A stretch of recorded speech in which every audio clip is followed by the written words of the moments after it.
The moment is here, you can stop your search. It's Comics by Perch.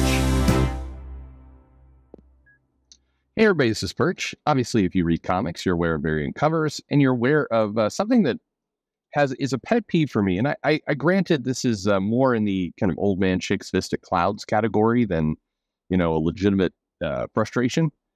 But as this is kind of old school Luddite type mentality, I like the cover artist to be the same as the interior artist. I just, simpler times, right? I just liked that mode. And I could use and I hear other people make this argument. You could use the argument of like, oh, it's false advertising. Get a really nice cover, a really top tier artist, and you open it up and it's a different artist. And I grant you that's fair. It was fair for a while. We've lived in this world where the cover artist is not the interior artist for a very long time. So if you're tricked by this, I mean, you have to be at this point new to comics, and it's just. That's a problem. Now, I don't deny I could definitely see and have seen, in the shop, people come in, often people who are coming in after watching a movie, and they want to, pick up. This happened with the Black Panther comic. I very much remember this. I come in, you get a nice, I wasn't Alex Ross, it was Brian Stuber. Who's doing the company with, okay. Name slips my tongue. But anyway, the first series of Black Panther, Ta-Nehisi Coates was writing it, and cover art was not matching interior art. Now, this was happening on and off, at various times. Sometimes the cover art was with kind of the original artist, but anyway, it changed. And I remember the guy, and probably older teenager, being like, "Oh, this is fake." The art on the inside is cheaper than the art on the outside. But again, I don't think this happens too much. I'm sure a lot of us think that, but we know it's going to happen at this point. Is my point. By the way, that's not a defense for it. It's just I have doubt for the surprise element at this point. But I think it's bad practice. I like the cover art and the interior art to be the same. Well, why do they do that?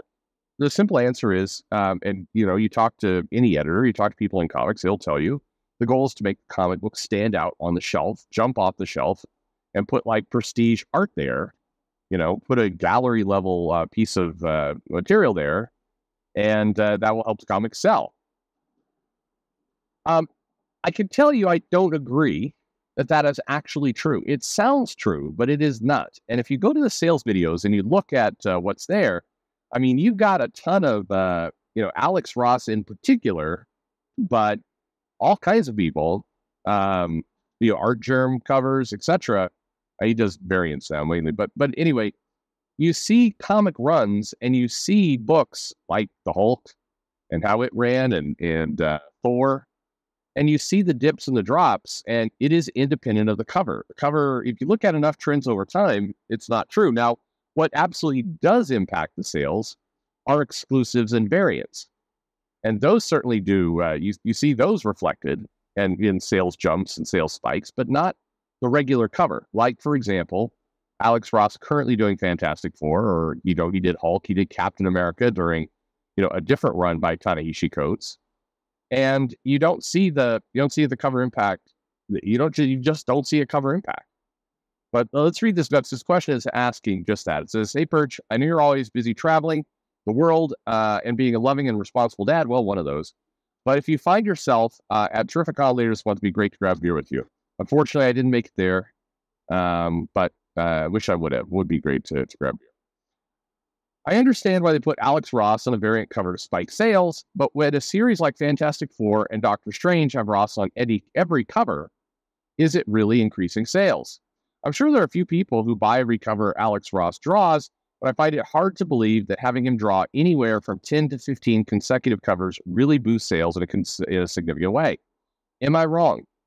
Are the sales of Fantastic Four and Doctor Strange significantly higher than previous runs with Ross on covers?" Meaning Ross is on those covers and it's boosted the sales versus comics where Ross wasn't on covers. as a side note, this is back to the mail. On a side note, as a fellow fan of One Piece, I would be interested in hearing your thoughts on an idea I had. If Marvel wouldn't give Ross his own book with Abrams Publishing getting involved, what if they let him tell a story across the covers similar to what Oda does on the cover pages of One Piece? Covers rarely convey what's in the actual book anymore, so why not let Ross tell a Fantastic Four or Doctor Strange story, one page a month? Then after a couple of years, Marvel will be able to sell trades of those stories while having already paid for it as covers for the books they were already publishing. Clever business idea. Alex Ross would likely not be into it. I don't know. You could test. It would be interesting. I mean, I use this example a lot. When you're publishing 80 plus books a month, I mean, fuck it, try it on something. Why not? Whether it's Alex Ross or somebody else, like, why not have a story on the covers that play out over 2 years? I mean, granted, you would have to have a comic you know you're going to publish for 2 years, but why not? I mean, what if you got to lose? You're publishing so many books. I mean, try the experiment, for God's sake. It would require a heavier level of coordination. A lot of editors would balk at that because they're too busy. Either they're actually too busy or they're imaginary too busy. One of those two. Some editors, don't get me wrong, but some editors are absolutely too busy, and others are, others go on Twitter to complain about how much they hate, answering email, and they just aren't gonna today. Key. But anyway, this is it would be good. It would be a good try. Again, Alex Ross, but keep in mind, a lot of the people like Alex Ross who do covers like this are producing very high-end pieces of art that they can sell for high dollar. And I would imagine these kind of gallery covers sell better than if there was a sequenced comic page on the cover. I may be wrong about that, but my suspicion is it has more marketability, more sales power if you're doing that. But imagine how cool that would be if you have a Captain America comic and it's Captain America fighting his way through a bunch of henchmen, lower level villains to get to the Red Skull, and each cover is, in sequence, him kind of like Old Boy fighting through that hallway. It's like big action kind of shots of this. It would be cool. I'd like to see it. And Oda does a great job of that with One Piece. It's fun. But keep in mind, in fairness, there's a bunch of different ways some of those trades are produced and published, and so Oda does have the benefit of have my cake and eat it too a little bit with this. But yeah, Marvel could too.